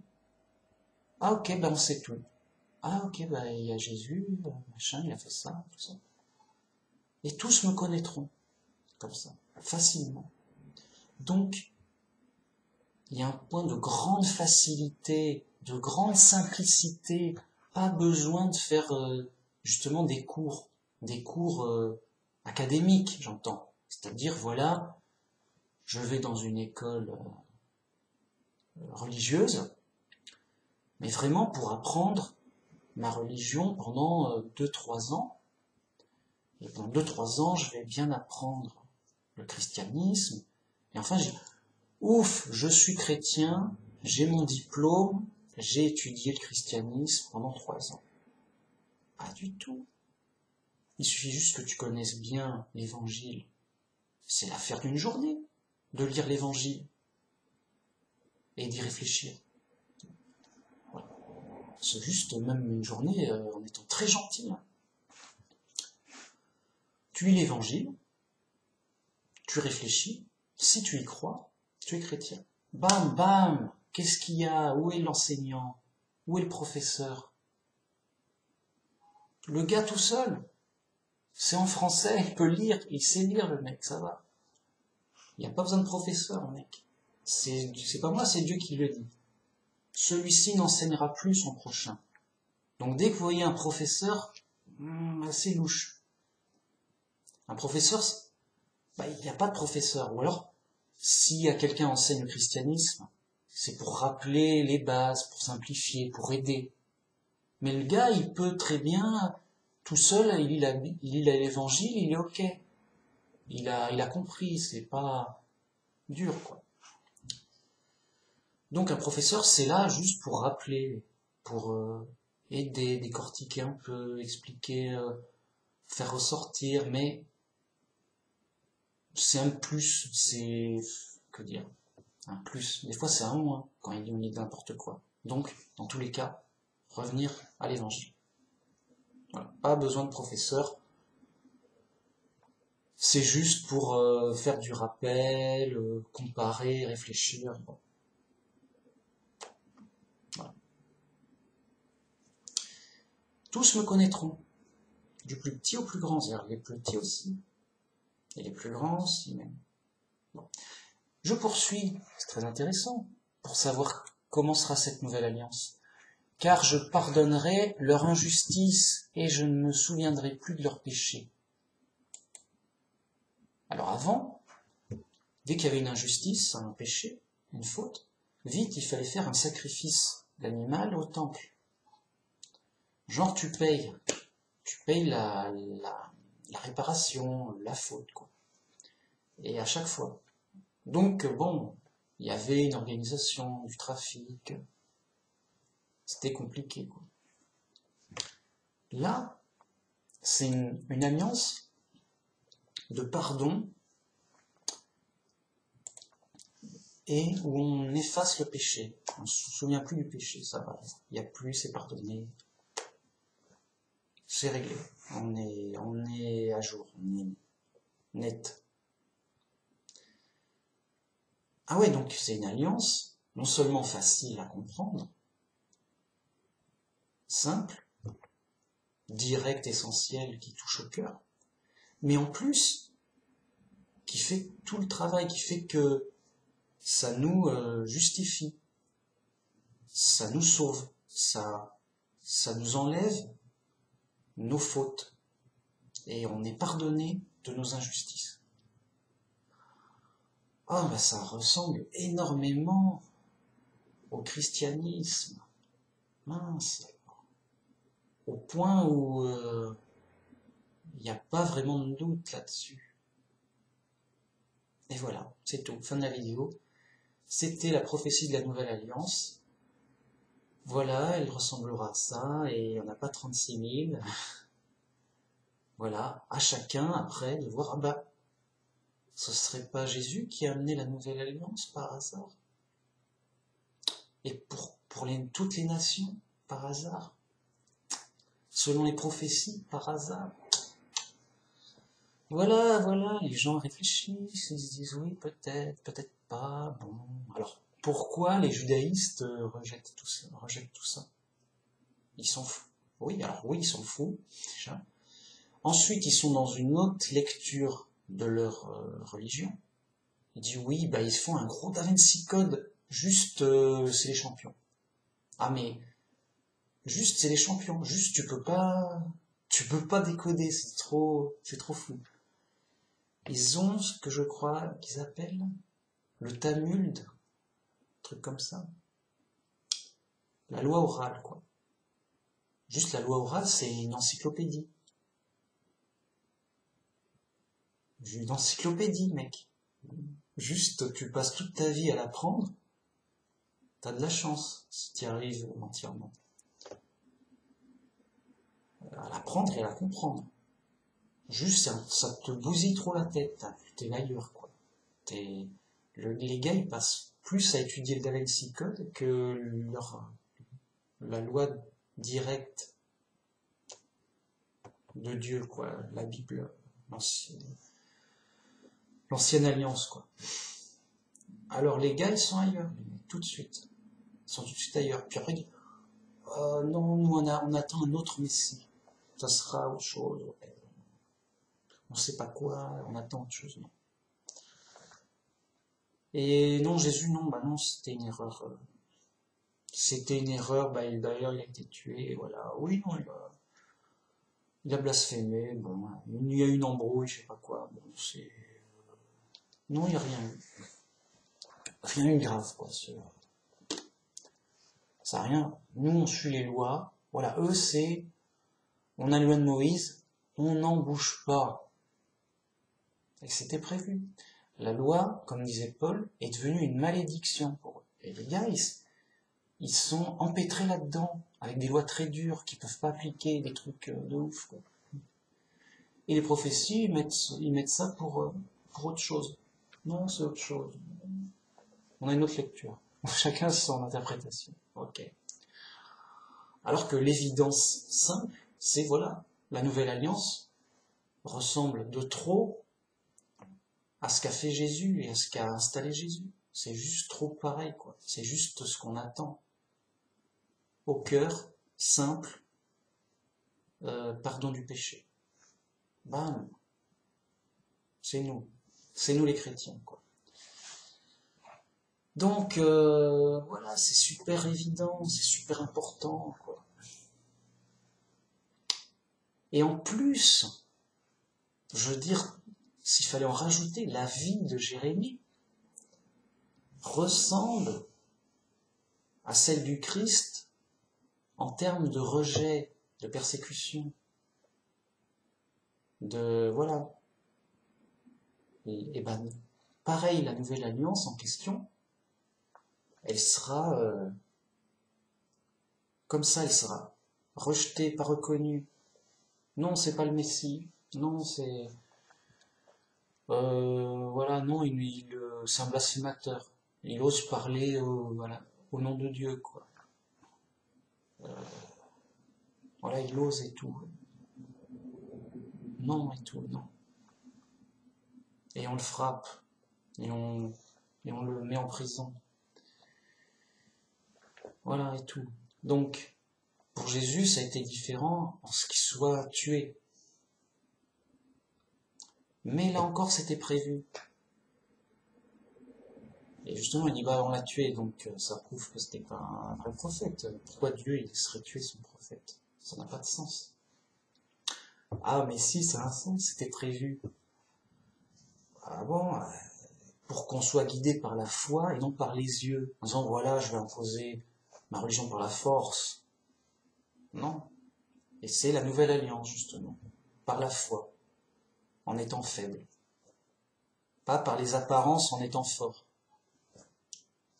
Parce que l'ancienne alliance, c'était imposé par la force. Donc très différent. Ah mince, c'est tout, ouais, mais non, c'est des rumeurs, on n'a pas, c'est des inventions, tout ça. Ils y croient pas, ils y croient pas. Mais l'embêtant, c'est que c'est ce qui va décider, c'est ce qui est crucial. Tu es sauvé ou tu es pas sauvé. Tu fais partie du peuple de Dieu ou tu n'en fais pas partie. Donc tous ceux qui sont restés dans l'ancienne alliance, ils font pas partie du peuple de Dieu. Ils sont pas sauvés. Ils sont antichrist. Je veux dire, c'est réglé, c'est pas... Jésus l'a dit.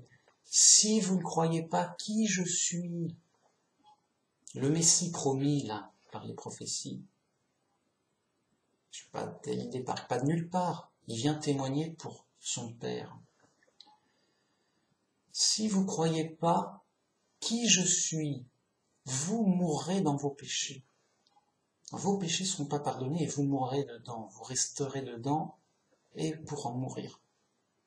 C'est Jésus qui le dit. Parce que son alliance est cruciale et vitale. Et pour cause, il sacrifie sa vie pour nous sauver. Donc, il va pas sacrifier sa vie pour faire joli, en disant oh, bah, tu peux être chrétien, mais si t'es autre chose, c'est pareil. C'est pas grave, c'est pas important d'être chrétien. Oh oui, j'ai sacrifié ma vie, mais c'était pour vous donner un petit bonus. C'était un petit à côté pour faire joli. Non, non, il a souffert. Il a sacrifié sa vie parce que c'était vital, important pour être sauvé. Sinon, il n'y a pas de salut. Parce qu'il a donné sa vie éternelle pour racheter la vie éternelle perdue à l'origine. Voilà. Ça, lui seul pouvait faire ça. Et donc, ça a remplacé les sacrifices d'animaux qui étaient très provisoires. Parce que c'est pas, tu vas pas tuer une poule et trois cochons. Enfin, non, ils n'avaient pas le droit de manger du cochon. Tu vas pas tuer une poule et 3 agneaux en me disant, voilà, je suis blanc comme neige, j'ai fait mon sacrifice comme on m'a dit pour le pardon de mes péchés, c'est ok.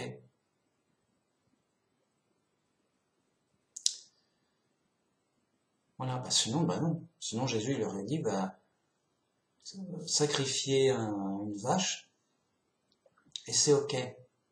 C'est ok, voilà, vous valez le prix d'une vache, quoi. Bon, bah, pourquoi pas. Mais celui qui n'arrive pas à avoir une vache, bah travaille, sinon tu vas pas être sauvé, donc fais ton sacrifice de vache, et c'est super important, quoi. Voilà, on dirait ça. Et pourquoi on dit pas ça? Parce qu'on n'est pas sauvé par un achat de vache à sacrifier, par une somme d'argent, par une action. Sinon, les plus forts et les plus riches sont sauvés même sans y croire. Du bon, sacrifie-moi 2, 3 vaches, allez 10 comme ça, en cas où ils auraient raison, ça mange pas de pain, je suis trop riche. c'est bon, on verra si j'irai au paradis ou pas. Si c'est vrai, j'irai au paradis, comme ça, par superstition. Ok, ça marche. Ça me coûte pas grand-chose. Et le pauvre qui croit vraiment en Dieu, il n'arrive pas à avoir assez d'argent pour avoir une vache à sacrifier. Mais lui, il croit vraiment. Et il ne sera pas sauvé. On est où? Non, non, non, maintenant on est sous la foi. Et c'est celui qui a la foi qui est sauvé, grâce à la bonne nouvelle. S'il croit donc à la bonne nouvelle et au Fils de Dieu, Jésus, il est sauvé, mais allez, direct, tac, boum, là, tout de suite. Tu y crois, t'es sauvé. Hein, mais il y a un truc à acheter, il y a un diplôme, il y a un pèlerinage à la Mecque, je sais pas, un truc à faire au moins. Non. Quoi, mais c'est gratuit, oui. Mince, comme ça. C'est surprenant. Gratuit, c'est la générosité de Dieu, c'est l'amour de Dieu. Bam! C'est impressionnant, oui, bien sûr, mais voilà, c'est impressionnant. Il n'y a pas une cathédrale à construire, il n'y a pas un Paris-Dakar à faire, je sais pas. Non, on te dit, mais, mais laisse-moi, je sais pas, avoir l'impression de travailler pour mériter mon salut. Non, c'est un don gratuit. Tu n'as rien fait pour mériter d'être sauvé, si ce n'est de croire en Jésus. C'est lui qui a payé le prix. C'est lui qui a donné le prix énorme, le grand prix que tu ne pouvais pas donner même, pour être sauvé. Mince. Eh oui. Tout est simple, tout est logique, tout devient cohérent. Le chrétien a tout compris une fois qu'il est bien dans la bonne connaissance de la Bible. Je dis, mais c'est trop simple, c'est trop vrai, c'est trop logique, c'est trop cohérent. C'est trop Dieu, quoi. Comment tu veux que Dieu soit autrement? Dieu, c'est pas un marionnettiste qui, ma foi, oui, débrouillez-vous, ma foi, de toute façon, c'est comme ça, j'en sais rien. Hein? Dieu, je veux dire, Dieu, c'est pas n'importe qui. C'est notre Père, il nous aime. Et donc, il vient nous sauver. Il va pas nous laisser éternellement dans le malheur. Ça n'a pas de sens. Vous voyez? C'est pourquoi faire, j'ai envie de dire. Non, on est perdu et mortel, on a besoin d'un sauveur. Tout va dans le même sens. On a besoin d'un sauveur. Dieu nous envoie un sauveur pour être sauvé par la foi. Voilà. Et c'est super important. Si le gars il dit oui, qu'il me prouve que Dieu existe, moi, écoute, moi je suis sérieux. Je suis sérieux, tant que j'ai pas vu Dieu, voilà, j'en tiens pas compte. D'accord, le gars il va tenir compte de quoi alors? Il va tenir compte de la poussière? C'est la poussière qui va le sauver? C'est trop n'importe quoi. Et c'est les fous, les athées fous. Ils disent oui, moi je suis sérieux, écoute, là, moi je vais m'inventer une machine à faire ceci, à me sauver comme cela. Et les gars, vraiment, les fous, vraiment, ils sont dans un délire de science-fiction pour essayer, grâce à la science et la technologie, avoir la vie éternelle. Regardez sur YouTube. Tapez vivre éternellement, science, un truc comme ça, vous tomberez sur des conférences de gars qui vont dire oui, avec la science, on va pouvoir trouver des trucs et des moyens pour avoir la vie éternelle. Oui, c'est qu'une question de temps. Oh mince, c'est fou. Quoi, tu vas faire une machine pour avoir la vie éternelle? Oui, parce que la matière, elle est là, je la vois, elle existe. Donc je vais mettre de la matière comme ceci, comme cela. Je vais remplacer ma matière, je vais bouger ma matière. Et le gars, il va faire quoi? Il est fou, le mec est fou. Il va faire des folies, quoi. Le mec est fou, il va faire des folies, ça va donner n'importe quoi, ça va peut-être donner impression, esbrouf, illusion, c'est ça, illusion. Voilà, c'est n'importe quoi. Et donc voilà pourquoi c'est super crucial la foi. C'est déjà, avec la foi, la bonne nouvelle. Oui, tu repères la solution. C'est pas la poussière qui va me sauver. C'est pas les scientifiques qui vont me sauver. C'est pas quoi, mais rien. Ça n'a pas de sens, évidemment. C'est pas la vache qui va me sauver. C'est pas euh, quoi, l'argent. C'est pas l'argent qui va me sauver. Ça n'a juste pas de sens. Donc, aveugle. Par contre, grâce à la foi et la bonne nouvelle, ah mais oui, ah mais je vois tout clairement. Mais évidemment, ça ne peut pas être autrement. C'est Dieu qui va me sauver. Et pour cause. C'est Dieu le créateur de tout. C'est Dieu qui a fait les choses, qui m'a mis là, qui sait pourquoi, comment. Oui, il y a eu des problèmes. Voilà et tout. C'est sûr à 100%. Ah, on est dans du sûr à 100%, c'est Dieu qui va nous sauver et rien d'autre. Il n'y a que Dieu qui puisse nous sauver. Et le gars, il sait, il a tout compris, mec. Mais oui, mais évidemment. Et on va lui dire, mais t'as pas vu Dieu, qu'est-ce que... Oui, mais réfléchis. Il n'y a que Dieu qui puisse nous sauver. C'est le seul espoir. C'est trop évident, c'est trop simple. C'est trop vrai, quoi. Bam, oui. Et donc, comment on voit Dieu? Par la foi, par l'esprit. De même, je vous avais donné l'exemple, on voit une voiture. L'athée, il voit la voiture, ben mince, comment elle est arrivée par hasard? Je vois qu'une voiture et de la matière. Bon, ben, la matière existe, le hasard existe. Bon, ben, ils ont fait la voiture. Le chrétien, le croyant, il est intelligent.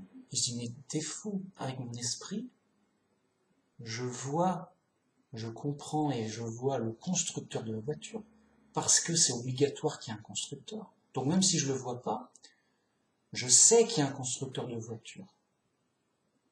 Par l'esprit.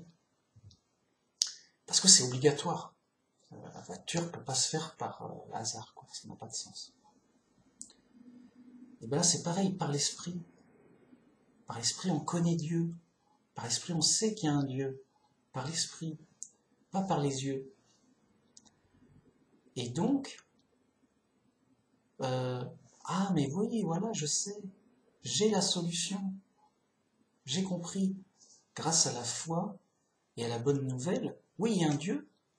Et oui, il y a un sauveur et un plan de salut. Et donc, grâce à Jésus. Et là, on a tout.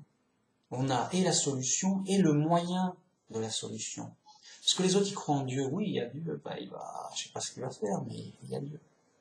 D'accord, mais comment tu vas être sauvé? Est-ce qu'il t'a donné des promesses? Non, mais voilà, je sais pas. Bah mince, mais oui, mais si t'as pas de sauveur, t'es pas sauvé. Si t'as pas de promesse, qu'est-ce qui va t'arriver? Nous, avec la Bible et l'Évangile, on a les promesses, on a le sauveur. C'est évident. C'est voilà, Dieu a promis. Dieu a envoyé un sauveur. Le sauveur a sacrifié sa vie. Il a été ressuscité. Bam, c'est clair, c'est évident, c'est concret. Bam, il nous donne le programme. Le programme est simple. Oui, vous aussi, à la fin des temps, vous serez ressuscités. Tout le monde sera ressuscité en ange. C'est bien simple. Tout le monde sera ressuscité en ange. Et pour les quelques élus survivants d'Armageddon, ils seront transformés en anges, de leur vivant. C'est un cas spécial. Mais voilà, bref. À la fin des temps, vous serez ressuscités en ange et vous aurez la vie éternelle par la foi en Jésus. tous les autres seront jugés et condamnés à la destruction, parce qu'ils n'ont pas cru au Fils de Dieu envoyé exprès pour les sauver. Ils n'ont pas de sauveur. Ils n'ont pas de sauveur, ils n'ont pas de promesse. Par contre, on va leur promettre qu'ils ne sont pas sauvés, ils n'ont pas de sauveur. On va leur promettre qu'ils vont être détruits, par contre, parce qu'ils n'ont pas la promesse d'avoir la vie éternelle. Si tu n'as pas la vie éternelle, bah tu l'as pas.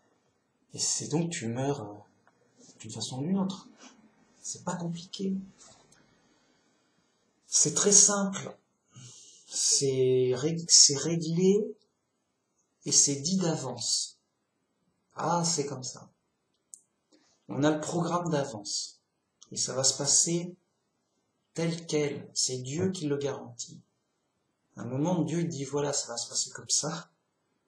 Et m'embête pas. Ça va vraiment se passer comme ça. Tu dis, oui, bon, et s'il se trompe, et s'il y a une embrouille, ou un imprévu, un accident. Non, mais c'est Dieu. C'est comme si c'était fait d'avance, quoi. C'est réglé d'avance. C'est tout l'univers est disposé pour que ça arrive et tout est fait, quoi, là. C'est fait pour arriver, quoi. Sinon, c'est comme si je vais arrêter l'univers par ma force. Voilà. La Terre arrête de bouger, de tourner. Je vais arrêter tout l'univers, toute la galaxie arrête de tourner et tout. Voilà. Sa prophétie n'arrivera pas. J'ai arrêté l'univers. C'est du boulot. Quoi? Toi, avec tes petites forces, tu peux à peine bouger les doigts et tes petits bras, là? Tu veux stopper tout l'univers pour contrarier Dieu? Mais c'est même pas un débat. T'es fou. C'est n'importe quoi. Tu ne pourras même pas arrêter juste la marche des choses, quoi. Tu pourras même pas changer le climat, quoi, le temps. Et en plus, quand bien même tu arriverais à faire un petit machin, c'est prévu. Dieu, il va faire Armageddon pour vaincre les pitoyables efforts du gouvernement et des démons pour combattre contre Dieu. Pour le jour de la guerre, les démons vont rassembler les rois pour le jour de la guerre contre Dieu, pour combattre, Non, on veut pas être détruit, non, on veut régner sur terre. Non, c'est nous les plus forts, c'est nous les rois de la terre. Quoi. Voilà. Bon, alors, fléau, on détruit tout, qu'est-ce qu'il y a, c'est qui les chefs? Ah non, on tiendra jusqu'au bout. Bon, ok, c'est prévu. Paf, Jésus il arrive avec son armée d'anges, tu veux faire quoi? T'es déjà à genoux, t'arrives pas à te mettre debout, t'es à genoux, t'as rien, c'est trop le chaos. Il va finir le boulot, qu'est-ce que tu vas faire? Non, je suis le maître du monde, je vais combattre jusqu'à mon dernier souffle, je résisterai contre Dieu, je suis le résistant ultime. Voilà. Le gars, il va se rebeller jusqu'au bout, que sais-je, bref. Ce sera juste le chaos, il va rien comprendre. Ça va voir, bon, bah, écoute, c'est réglé. Le gars, il était sûr de contrôler tout, d'être le maître du monde. La bête est sûre d'être le maître du monde, donc elle va se combattre. Elle va dire, oh, mais c'est quoi? C'est chez moi, ici.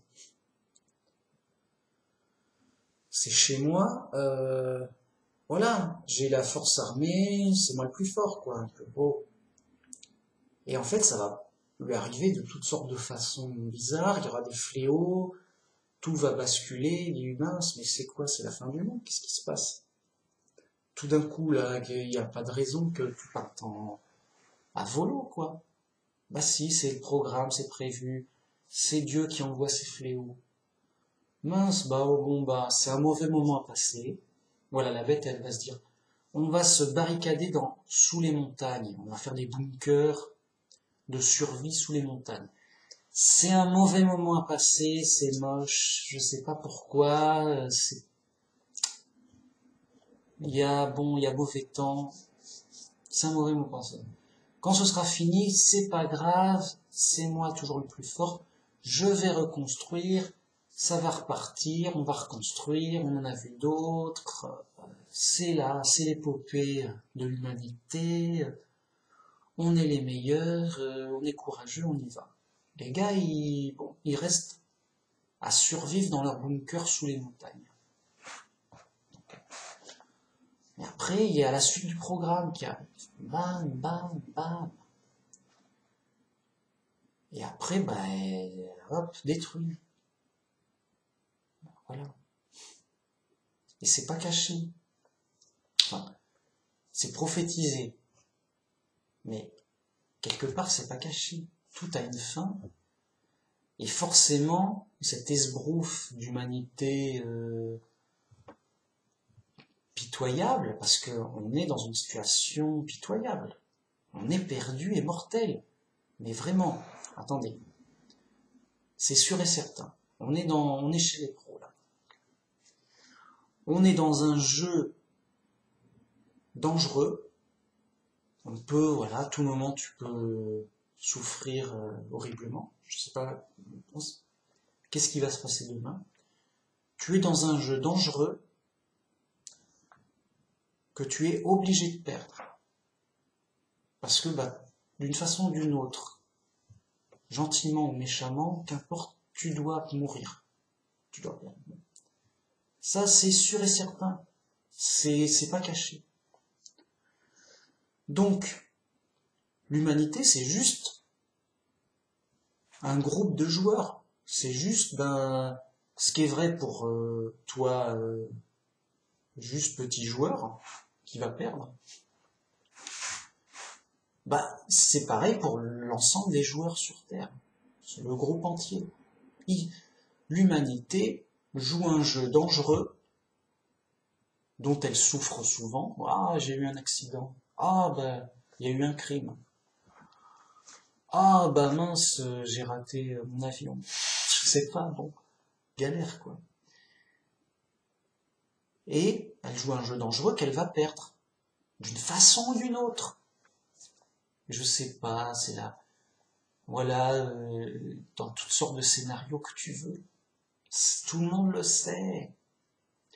Et donc, les gens, ils disent, bon, on le sait. Mais on veut avoir la vie éternelle par la science. Et puis, bon, si on l'a pas, on veut sauver l'humanité dans des vaisseaux spatiaux. On va se construire des vaisseaux spatiaux et on va coloniser des planètes mortes et hostiles. Allez, admettons que tu y arrives, c'est juste faux. Mais admettons, comme dans les films de science-fiction, tu fais ton vaisseau, tu voyages longtemps, pénible, la survie, tout dur. Tu vas sur une planète, tu vas sur Mars, mais c'est un désert hostile, il y a rien. Sur Mars, il y a rien, c'est un désert. Il y a de la poussière, il y a des cailloux. Mais c'est tout, hein. Alors il y a peut-être des trucs dans le sol, je sais pas. Bon. Juste, t'es dans la planète déserte, quoi. Hostile. Parce que t'as pas l'oxygène, t'as rien, quoi. T'as même pas l'oxygène. Quand tu vas dans un désert au Sahara, c'est moins hostile. Au moins, t'as de l'air pour respirer. T'as la température, bon, qu'est-ce qu'elle est, mais t'as au moins de l'air pour respirer. Là-bas, il n'y a pas ça. T'es dans le désert sans l'air, et avec peut-être d'autres problèmes inconnus. On est dans l'inconnu. Ah non, ce sera horrible. Donc les gars, c'est leur projet actuel. Vous allez voir, allez taper sur Google ou YouTube, allez sur Mars. Il y a des mecs qui, dans 20 ans, ils veulent aller sur Mars pour sauver l'humanité, tout ça. Parce que si la Terre se dérègle, qu'il n'y a plus de ressources et tout, faudra aller sur notre planète. Bon, tout ça, des trucs de science-fiction dégueulasse. Juste n'importe quoi. La folie humaine, quoi. Le mec, il va sur Mars pour survivre. Non mais déjà, la vie est dure, alors qu'on n'a pas à survivre, mec. Donc le mec, il veut quand même tenter sa chance et essayer de survivre sur Mars. Okay. Admettons qu'il survive. Déjà, C'est juste un film de fou, quoi. Allez. Bon, mais il va survivre combien de temps? Il va pas, il va pas transformer Mars en paradis, on est d'accord, faut être sérieux. Les gens s'en foutent, quoi. On n'arrive pas à transformer notre Terre, qui est déjà super fertile, super adaptée pour nous. On va en faire un enfer. On, on arrive à peine à vivre, quoi, dessus. Et toi, tu veux faire un... On peut pas la transformer en paradis, la Terre. Et toi, tu veux transformer Mars en paradis? Avec ta technologie de fou? On est chez les fous, vraiment. Vraiment vrai, vrai, vrai. Et c'est vrai, vrai, vrai, leur vrai projet à eux, aux fous. C'est pas moi qui l'invente.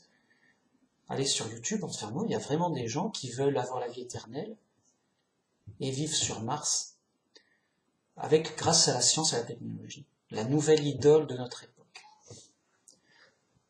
La science qui a été corrompue par les athées et qui nous dit des choses fausses. La théorie de l'évolution est fausse. C'est une esbrouffe. C'est juste faux, c'est sûr. Ah, c'est prouvé. C'est prouvé scientifiquement que c'est faux. C'est pas une intuition. Ah, je le sens pas. Je le sens pas que ma voiture a été faite par hasard. Non, je sais à 100% que ma voiture n'a pas été faite par hasard. C'est juste pas possible. C'est absolument impossible. Un être vivant, c'est bien, bien plus compliqué qu'un robot futuriste. On n'est plus dans la voiture, c'est trop loin, il n'y a pas de comparaison, c'est trop compliqué, c'est trop sophistiqué, c'est trop fonctionnel, c'est trop tout. Donc ton hasard, il peut même pas faire un grille-pain. Alors m'énerve pas. Il n'y a pas de débat, il y a pas à réfléchir. Mais, enfin, réfléchissez, mais moi j'ai assez réfléchi, c'est réglé définitivement. Donc voilà. C'est même grâce à ça qu'on reconnaît qui est fou, qui n'est pas fou. Ah, toi t'es fou, toi t'es pas fou. Ok. Mais vraiment. Pour de vrai, pas pour dire une expression. Voilà, voilà, c'est super important, c'est une super vidéo, super cool, super essentielle, quoi. Voilà, comme d'habitude. Et comme d'habitude, bah, c'est la fin et donc à une prochaine fois pour d'autres discussions, d'autres réflexions, poursuivre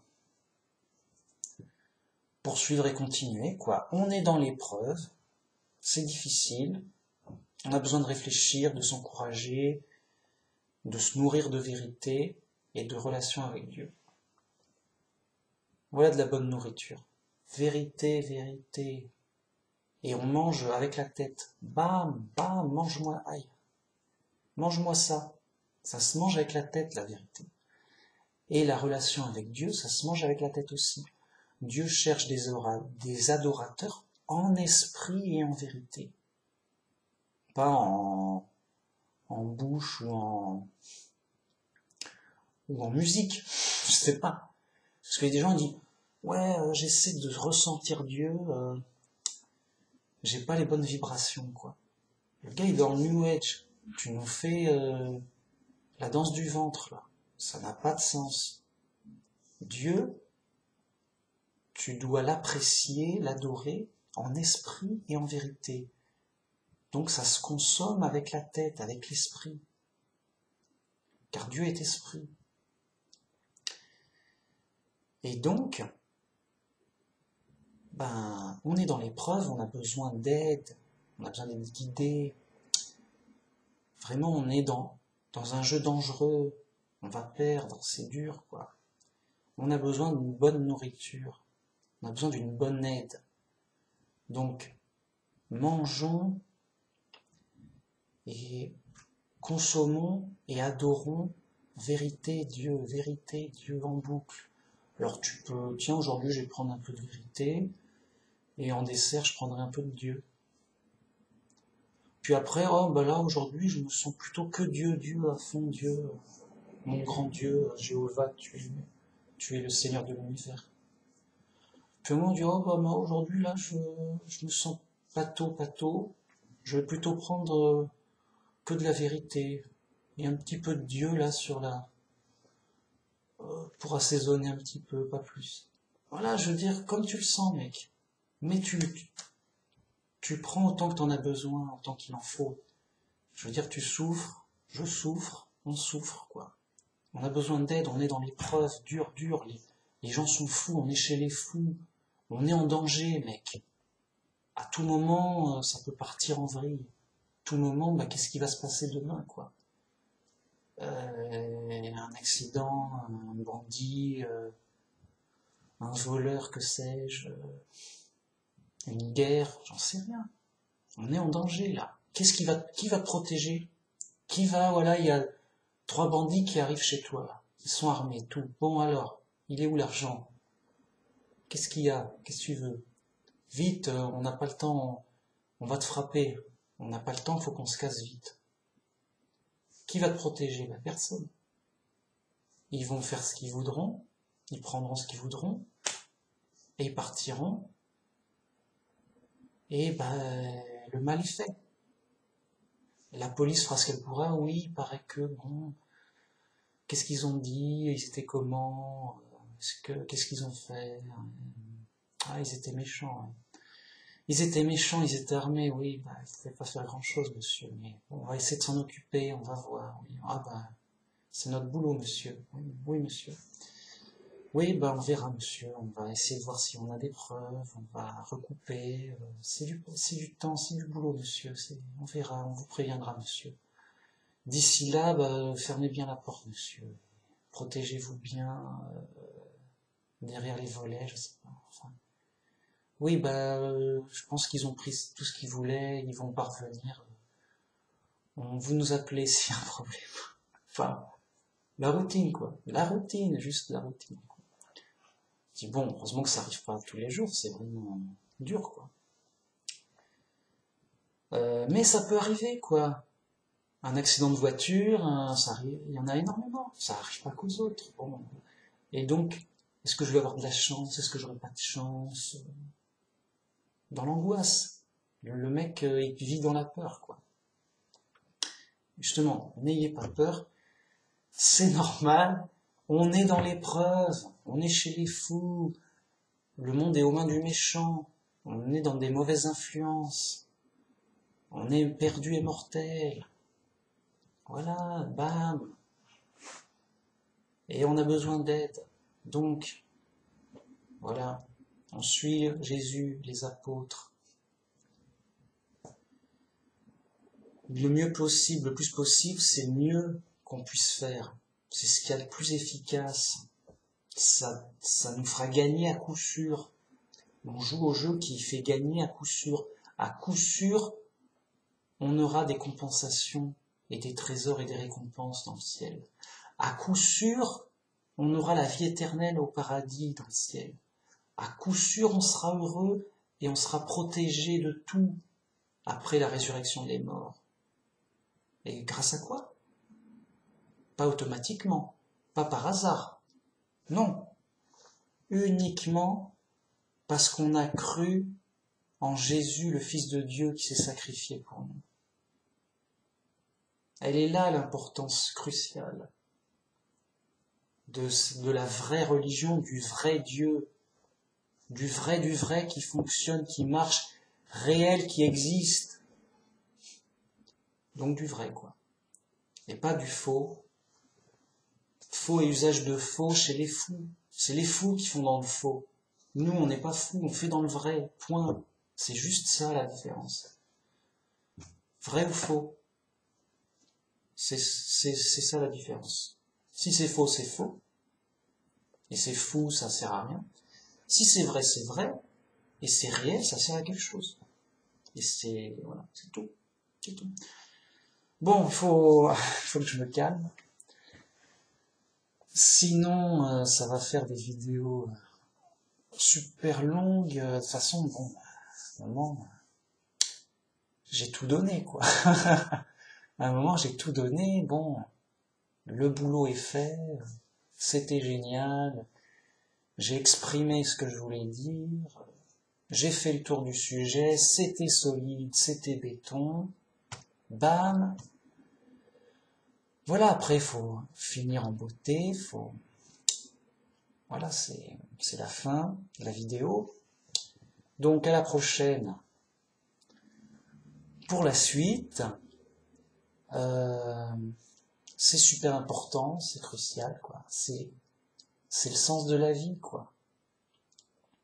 C'est ce qu'il y a de plus important dans la vie. Si quelqu'un te dit c'est quoi le plus important dans la vie, tu lui dis la Bible simple, Jésus, Dieu, voilà, ou Dieu, Jésus. Donc ça suppose la Bible. Donc qu'est-ce qui est le plus important dans la vie? C'est d'être sauvé par le Fils de Dieu. Ou c'est Jésus, le Fils de Dieu. Parce que quand on dit Jésus, Fils de Dieu, ça suppose de Dieu aussi.